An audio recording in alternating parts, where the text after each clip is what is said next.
wealth, fame, power. These are our ideals our world is built upon. Ideals people strive in the name of success for. Ideals our systems rely on. Yet I find there is more to life laughter and romance, and above all else, the promise of the next island.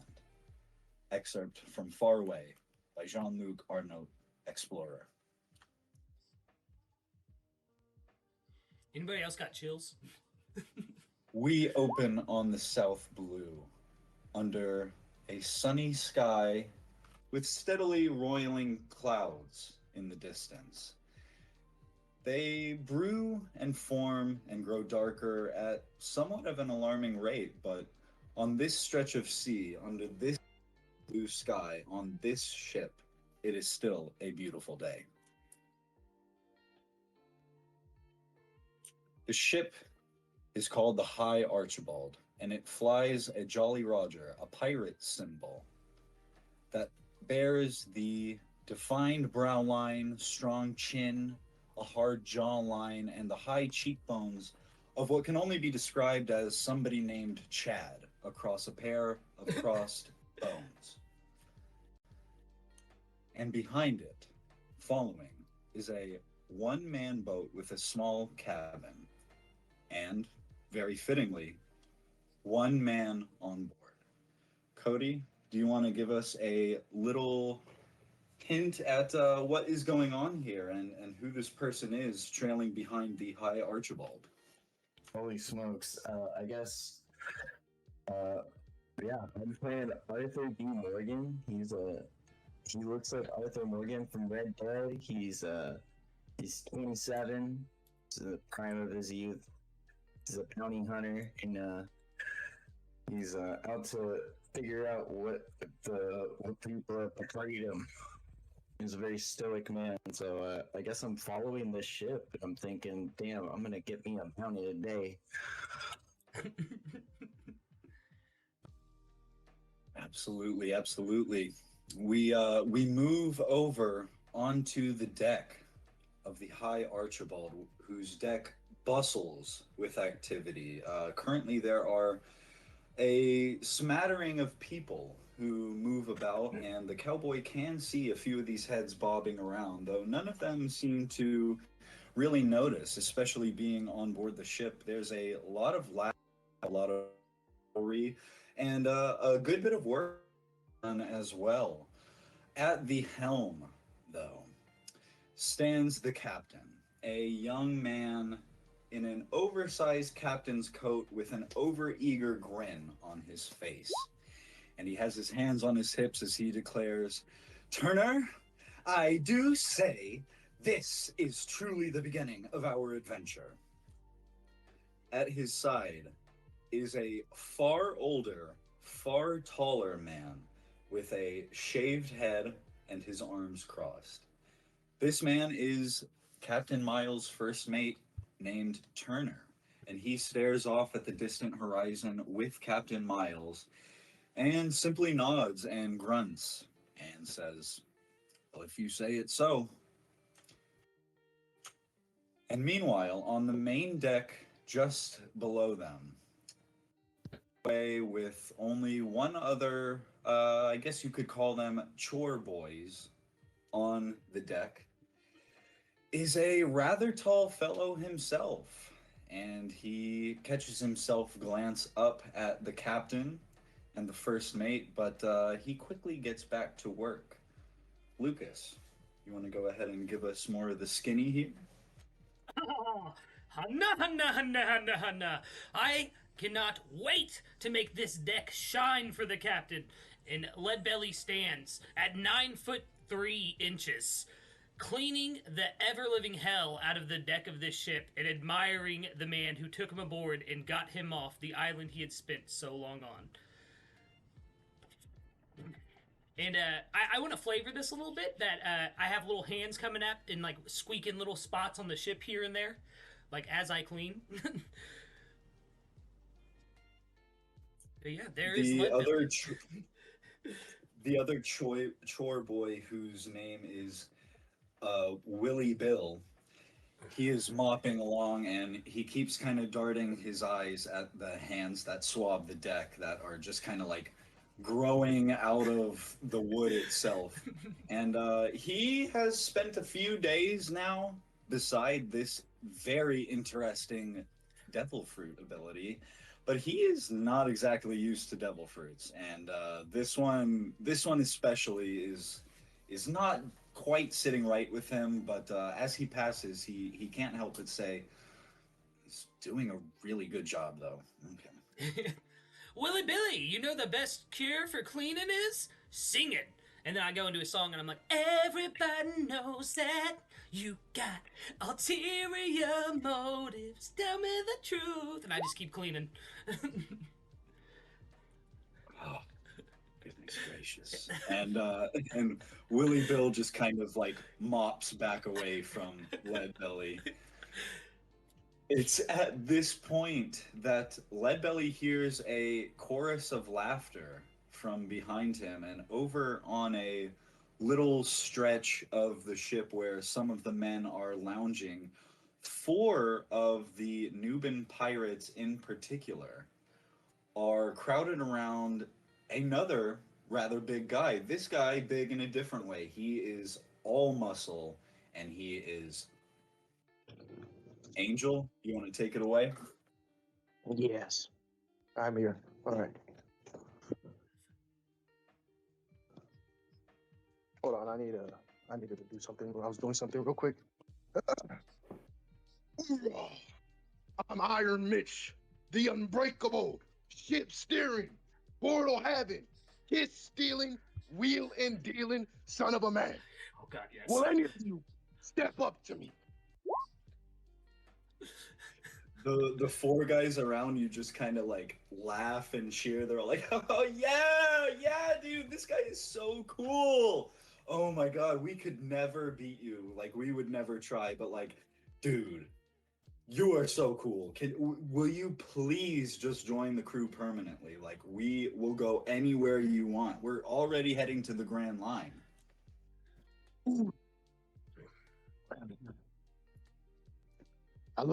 I want to go to Grand Line. Who's your captain?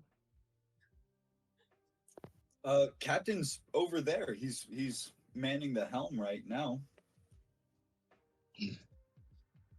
But I mean, nobody carves the water better than you, man. Like, you should really join our crew. We have loved having you around. You're a great time. And dude, that show you put on in Batteria was insane. And then another one pipes up. Another one pipes up and goes, how did he not get hit once? That was crazy. My character will be smiling and be like, all right. He'll wave them off. Stop the glazing. All right, I know I'm great. You don't need to keep telling me I'm great. Okay, Mitch, you just demand it, dude. A fight like that was unlike anything I've ever. That's all I'm saying. I know I speak for Captain Miles when I say you could join the crew permanently if you wanted. My character, I would like my character to look at the captain, size him up. I don't know. Like, I don't know. Is he muscular? Tall? How does he look like? Captain Miles? Yeah, my character would like to look at him.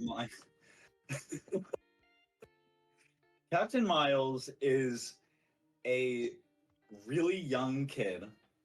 Nobody really knows how old he is on the crew, but everybody can tell he's probably younger than like 22. And he's wearing like this big captain's coat that just makes him look even smaller than his like already shrimpy stature makes him out to be. How did you guys come to start following this man? Or boy?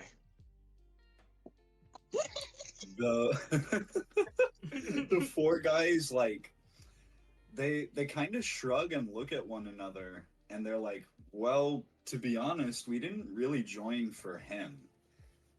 It was Turner. that convinced us. Turner. I think I heard him yell that name earlier. Who the hell is Turner?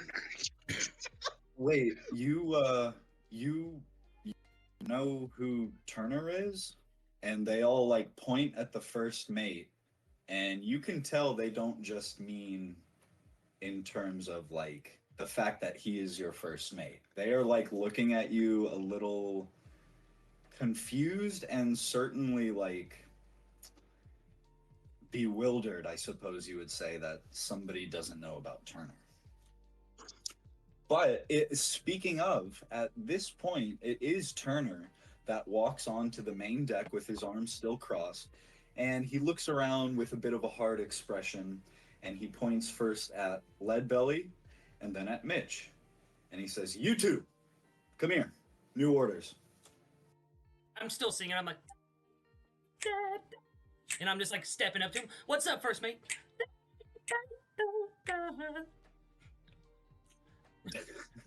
Turner is pretty usually like stoic at best and stern and really like serious at most of the other times. But when you do that, he can't help but crack a little chuckle, and he's like, "I really appreciate you can find joy in your work." Oh, And yeah. then he says, as Mitch walks up as well, he points at him. "I need you to shave off a bunch more ice and go put it on the Lion Man downstairs." And then he points at you, Leadbelly, and says, "And you bring a bowl of slop down to the prisoner, okay?" Okay. Can do. And I head to the kitchen to get the slop. Then. My character will have a confused expression like, did I agree to help to be on board this ship? It would be Turner doesn't even like really wait for confirmation. He like kind of gives a perfunctory nod after he gives his orders. He's already turned around and he's walking back over to Captain Miles at the helm. Can I cast message?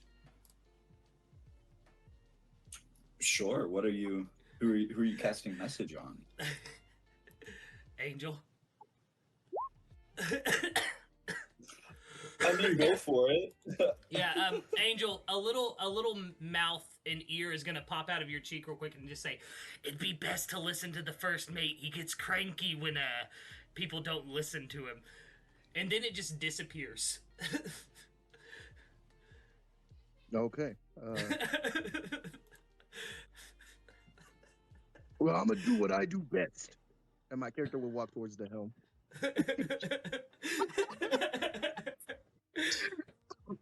That is what he will do.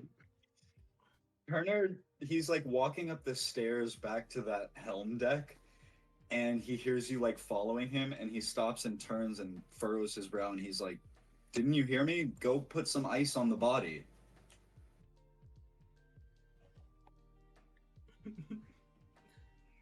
There's a body now. Oh my god. Turner fully turns now, and he kind of leans on the handrail, and he's like, "Where did you come from, man? Yeah, there's a lion down deck. That's all anybody's been able to talk about for like the last week since we got it." I've been hearing people talk about Mitch Johnson. You ever heard of him? He kind of does that thing where like he's looking you in the eye, and then his eyes kind of look both ways, and then he's like, "Yes," and he just turns and walks back up to Captain Miles at that. My character will kind of pout and be like, "Who cares about a lion when you have Mitch Johnson on the ship?" And he'll go do whatever what that guy asked. It's the least since he's on board a ship that is not his. Gotcha. Well, okay, so Mitch heads with Leadbelly into the cabin where the kitchen is with all the ice and the cook who's got lunch ready. But as Turner rejoins Captain Miles faces forward, just kind of humming along to himself, and Turner alone faces the rear of the ship. and he locks eyes with a certain cowboy who just absolutely silently was able to steer his boat faster up alongside the High Archibald, loop a rope around it to anchor himself to it, and climb on board. And does he have anything to say as he locks eyes with Turner, the first mate?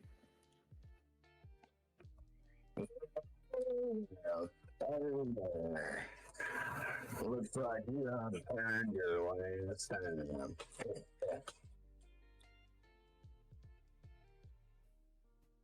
I'm so going I get that one more time. I said Turner, you heard you last time.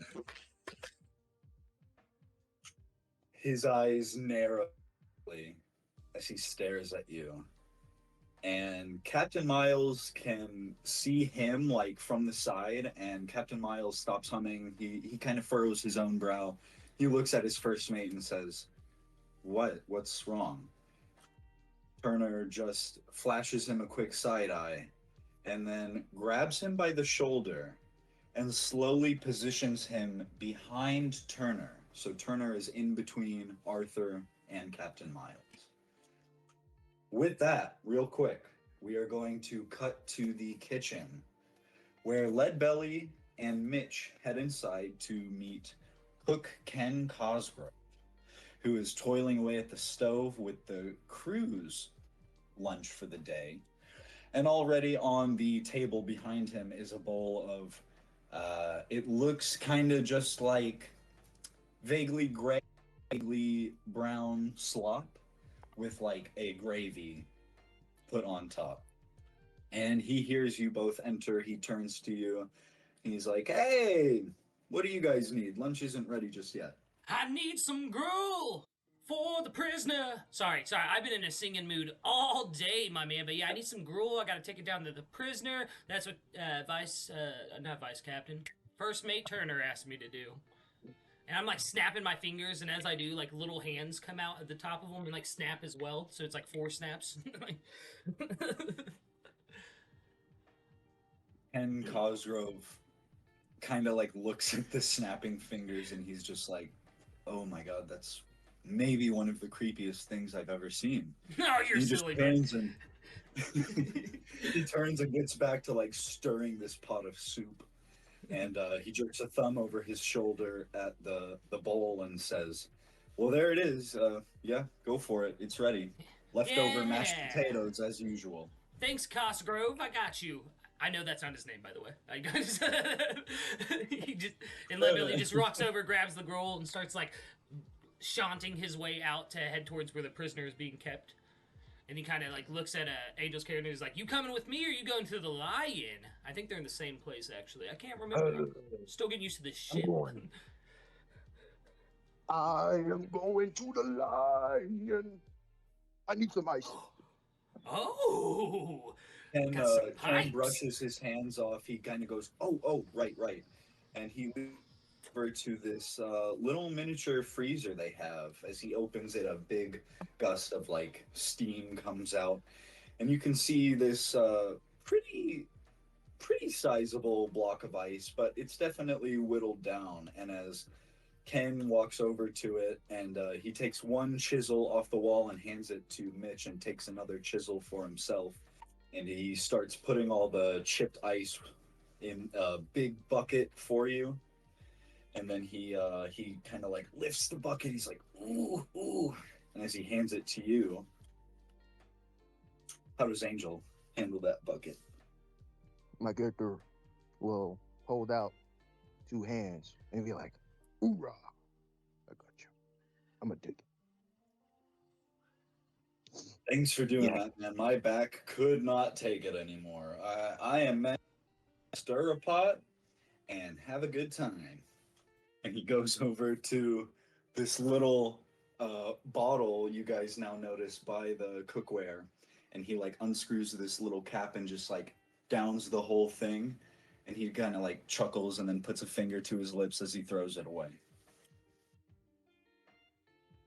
Damn. I wish those people that were talking to me earlier were here. he probably would do this stuff for me. And my character will Yeah, go to the man, line. I guess so. I think everybody's pretty tired of hauling that ice, and I mean, between you and Captain Turner, I don't really know who else can do it as easily. Captain Turner, he's the first mate. Is there a coup d'etat Right, going on? shit. Don't tell Miles I said that, okay? Sorry. Please don't tell Miles I said that. And he just gets back to like stirring the soup, and he's like, "Go on, go feed the prisoner or whatever. Forget I said anything."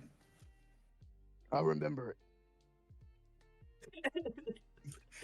You say that, but he ignores it. But like, he's sweating a little. He's definitely sweating as you guys are heading to the brig in the underbelly where the body and are being kept. And as you both head down the stairs, you notice the empty, dank brig where a little bit of seawater, not very much at all, but enough to like slosh from end to end of the ship, is like indeed doing just that, sloshing back and forth. And that brings us to the prisoner in the rightmost cell.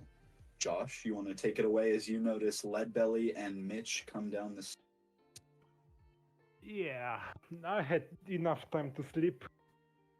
So, what are you guys here for? I'm here to feed you some gruel, my man. And I Some like what? gruel. I think, I don't know. It's kind of gray and soupy, but it's food, I guess. And I like shove through the bars the bowl. What the hell is this? I Don't have you have no some idea. meat? Don't you have some meat, some cheese, maybe an entire pizza? That's a lot to ask, actually. What did you do? Like, why are you in here? Beats me. It beats you? So they just locked you up? Well, I used this shit just to get to the next island. I don't care how I got here. Huh. I might have to ask the captain about this. What's your name? Captain Turner. Actually, Leadbelly would Captain know at this point that this is a castaway that the crew stumbled upon floating around in the water and rescued. And as soon as they pulled him out of the water, he seemed weakened beyond belief, but he suddenly sprang into action and in a manic state started just swinging on people left and right. And the only thing you all could make sense of is that he was screaming the name Noko, and then he accidentally killed the old helmsman of the crew, resulting in Turner punching him in the head, knocking him out instantly, and tossing him in the brig. Okay, so I'm gonna say to him, well, you look like you've calmed down a lot. I mean, you did kill somebody. That's the problem, I think. I don't know. I've only been on the ship a couple days myself. I don't know. You seem pretty chill, though. I can't let you out, though. Anyway, do you know where my briefcase is? The giant metal one? Like the size of me? What's a briefcase? It doesn't matter. We didn't come here to chit chat with this man. I don't know. He seems pretty where's cool. the line? You know, Yeah. Mitch, I love you. I just want you to know that. You're so Whoa. boisterous. You. Get For a room, saying bro. that you love me. A lot of people say that to me. Yeah, I just found out what love was like 2 months ago, so I've just been saying it to everyone. And then Wow. Leadbelly like looks at the prisoner whose name he does not know yet, and is just like, you know what? I like the cut of your jib. I don't think it's fair that they've kept you locked up this long, especially since it seems you've come to your senses a little bit. I think I'm gonna talk to the captain and Turner and see if they will let you go a little. So, And so about you think this, Turner is you? no, I said Well, Captain I think- and Turner. Now, Captain Well, I would Miles is pretty appreciate cool. that. Oh yeah, and then I can look for this what do you call it? Sand case, sandwich. Were you talking about a Briefcase. sandwich? Briefcase. That's what it was. I still don't know what that is. And then Leadbelly's gonna like start jaunting away and be like, "Bye." Yeah, I guess what's his name? Mitch will go to the light and be like, "Here you go, kitty. Here you go. Yes, so Mitch goes into the leftmost cell in the brig. And there is a, like, very ramshackle looking casket crafted in there, slightly bigger than this crazy looking lion man beast thing that's laying in the casket, kind of surrounded by ice. There's like, it's slightly melty ice. It definitely needs some refreshing as you look at it and dump that ice in there. But what's really noticeable about the lion man is this Excuse me, sorry. sort of living smile on its face, just kind of stuck there. Oh my god. I think I just found my best friend. I'm freeing this lion. A smile. Actually, I shouldn't say I'm freeing it, but I want to try to wake it up. Okay, give me. Seems I like the don't kid is gonna even kill really you. know what to do for that. I guess give me a. Animal handling. I guess. Give me animal handling or strength. Oh my god. Wait, can I go in straight? Because I didn't hear if I knew you said say straight. Sure, you rolled it before I said that. You can, yeah, absolutely. Oh my god. Yo, actually, I just realized my strength ain't even that good. But hey, just go with it. You got this, brother. Yeah, 14. I mean, you shake the body around, the ice kind of rattles in the casket, but it's just still. The smile isn't moving or anything, but there's just something slightly alive about it. But for all No. intents and purposes, it looks dead. It seems dead. It feels dead. Mitch will start crying. I just met you, and you're dead. Oh. The body lays there. Oh, this is painful. My heart. And he'll walk away, crying. Well, as you both are kind of finishing up your business up there, suddenly you hear a huge boom on the main deck. Like, it sounds like someone slammed onto the deck and it like reverberates and shakes the ship. No, that was Leadbelly. No, I'm joking. You Okay. guys Whoa, say what was anything, or that? you just gonna head up and check out what's going on? Nah, my character will keep crying. He's in distraught. He just lost his best friend within seconds of meeting him. The body has no real way of understanding relation, emotion, or connection, and is in the casket full of ice. Yeah, I know. But yeah, yeah, no, I'm just saying he left the casket. He's understood. It's dead. It seems. For sure, for sure. I love this. That was a very unexpected bromance. That was, yeah. But as you guys head back to the main deck, and you head through the kitchen, head back out to the main door, you notice that everything has totally shifted. The skies above you are now roiling with those heavy, heavy dark clouds as well. The crew itself is really on edge and like clustered up together, except for Turner, who kind of stands in the middle of the deck, and then Miles just behind him. Still, Turner's still kind of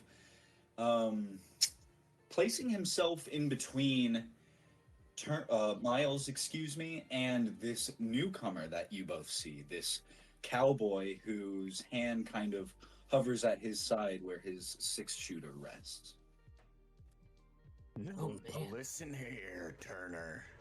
I'm gonna make it real simple. You tell me where he is, and I won't have to get rid of you too. I'm telling you for the last time. I don't know what the hell you're talking about or who this rat is. I am just trying to get to the Grand You Line. thought you was a clever little man hiding behind a boy, but you can only hide for so long.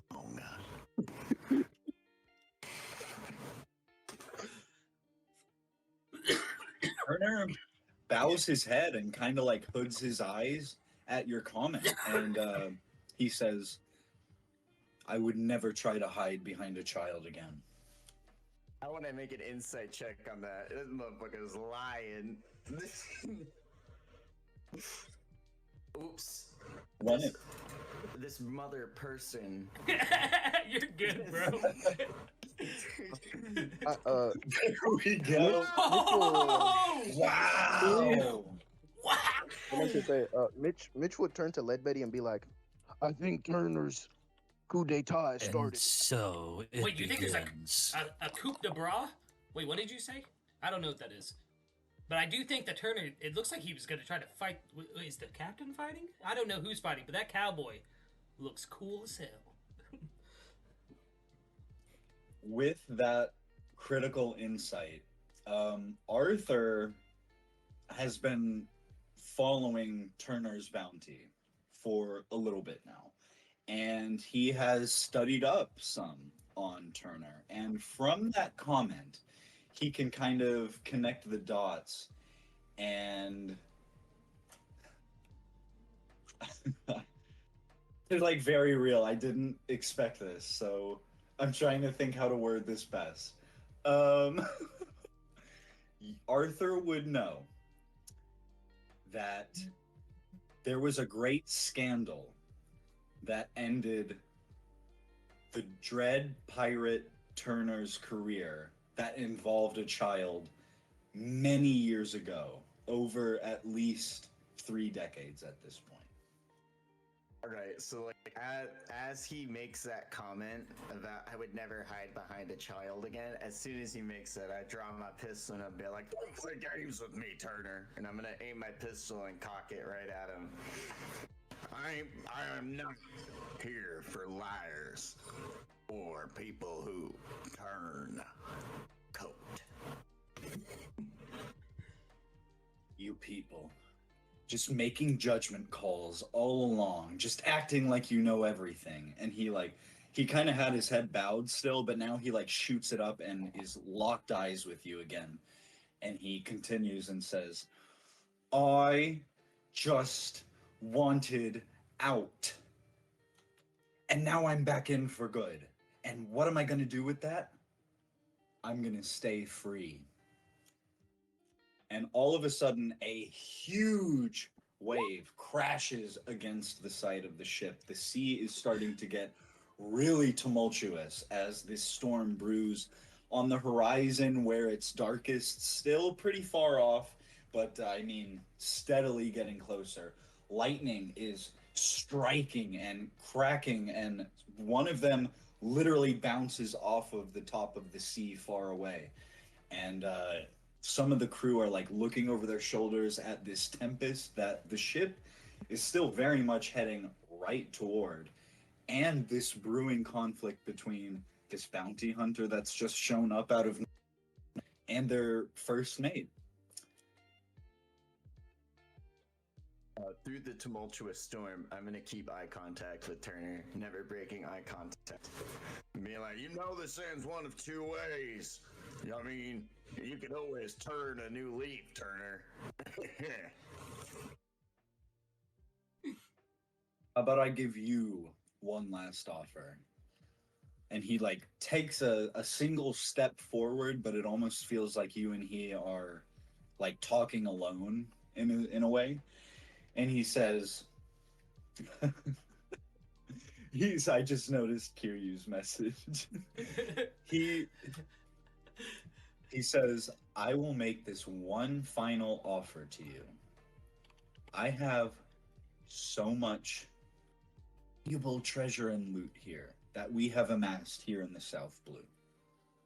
I will give you a cut of what we have for you to just walk away. It won't be everything I'm worth. He says this really fast and like puts a hand up before anyone can like make any protestation. It won't be nearly that much, but I can give you enough to be satisfied.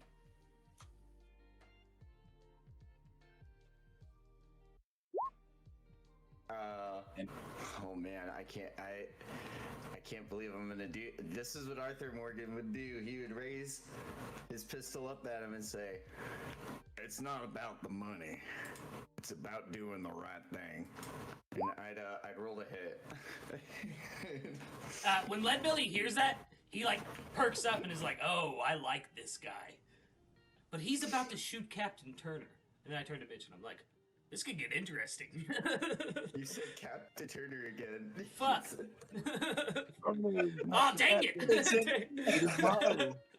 You can't even follow by your own rules. How foolish of you. Yeah. Listen, I'm gonna be Dude, honest. I'm that's surprised great. no one else besides me and Cody have said it. Like, well, 17 is great, but it actually doesn't hit, and we'll say that another one of these great waves slams against the side of the ship, and Arthur's shot may have connected, but because of that last second little bump, his bullet just whizzes off into the storm, you know, just off sky high. Son of a bitch. Ooh, rah, rah, rah, rah, rah. He said all that cool stuff just to miss.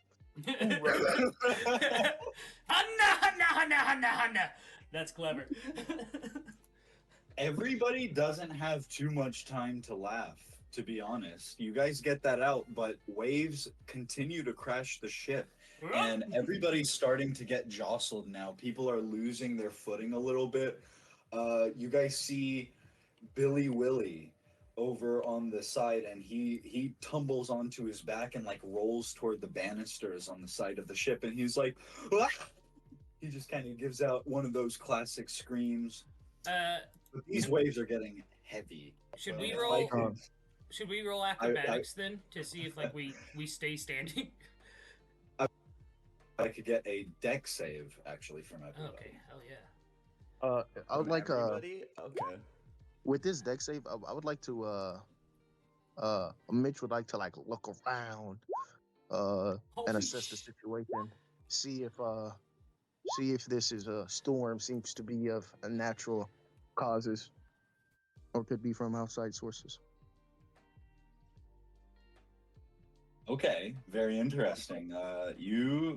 You definitely passed the deck save. You all actually passed the deck save. So you three are still standing. Turner is still standing as well. He actually doesn't even budge. Like it's like the waves aren't even hitting the ship.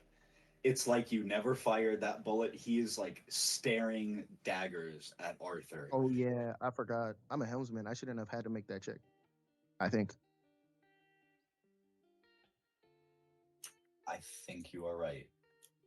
Either way, it still remains the same. Well, you if they you wanna say, roll- Mr. Turner, everybody gets one. And I click my gun again, and I'm like, no, we can do this the easy way, or you can make it the hard way. As you say that, a few of the other crewmates on the ship are like falling over and like crying out. They're like, "Captain, first mate, this is kind of an intense storm. I think we should just focus on this right now." And rain starts to come down. I heard somebody about to say something. Who was that? It was me, but it's okay. You're good. So is this does this seem to be like a normal storm? Yeah. What were you wanting to roll for that? I don't know. I would say investigation. I don't even know if my investigation is good. Do a nature check for me, please. Ooh, nature. Actually, nature is better. Well, not. I don't know about for me, but it's a better choice. Oh yeah. Hope for the best. I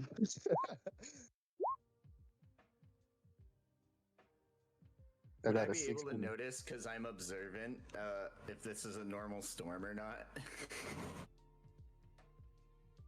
Canon, I already said it in chat. Leadbelly right now is just belting out Africa by Toto.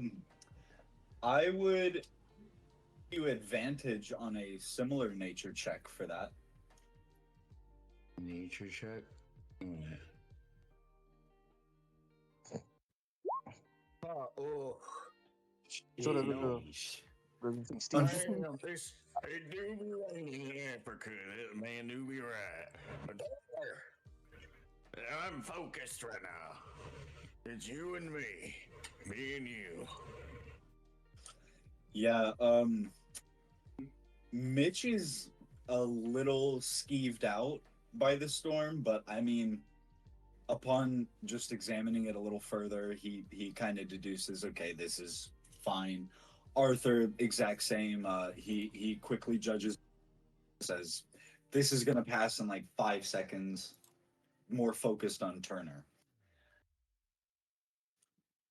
And unfortunately, though, the greatest wave of all suddenly crashes over the ship and washes Cook Ken Cosgrove, as well as a smattering of other crewmates over the side. And as the water splashes over and carries them away, they kind of give out like a pitiful cut off scream of like, help! But not even the P. They don't even hear the P. I mean, they're already overboard and washed asunder.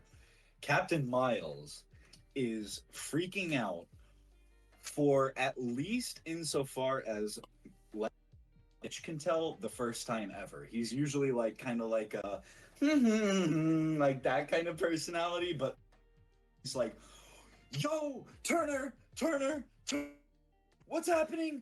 What's happening? And Turner just kind of turns his head ever so slightly over his shoulder and says, calm down and hold on to something, kid. Yeah, calm down, Turner, and turn yourself in. An opposite wave crashes against from the other side. If I could please get one more deck save from you guys. I got you. Doo-doo. Doo-doo-doo-doo. Mitch's got this. Wow. Okay, so with this second wave, So, everybody else pretty much is washed off the ship. This includes Leadbelly, this includes Arthur, and this includes pretty much everybody else on the Nuban Pirates crew, Billy Will, everybody washed off in that last wave. Everybody is screaming and panicking as water is overtaking the deck. Mitch actually does fall down, but grabs onto the banister as he almost slides off. And he is able to see, really quick, Turner fall over, grab onto the rigging hanging down from the mast at this angle, and he grabs Captain Miles by the collar. As Captain Miles screams the most boyish scream in the world, he almost flies straight off the deck. Turner has him in his hand and says, I got you, boy! I got you! Right before another huge wave washes Mitch off of the deck of the ship as well. Going back to the brig really quick. Is there anything Kiryu is up to down here that he would like to remark upon while this great tempest and battle upstairs wages on? Well, those guys are having too much fun. I guess it's time for me to leave. And I look back to my cellmate. It's been a pleasure for you to keep me company. But I have to take what's mine back and start searching for her again. Anyway, I haven't asked for your name yet. And you looks like you're much of a talker. How about that, Justin? Is that a cool name? I'd better be going before those guys come after my eye too. What's the plan, you ask? Well, kick their asses, get Crimson Claw back, and that's all I need.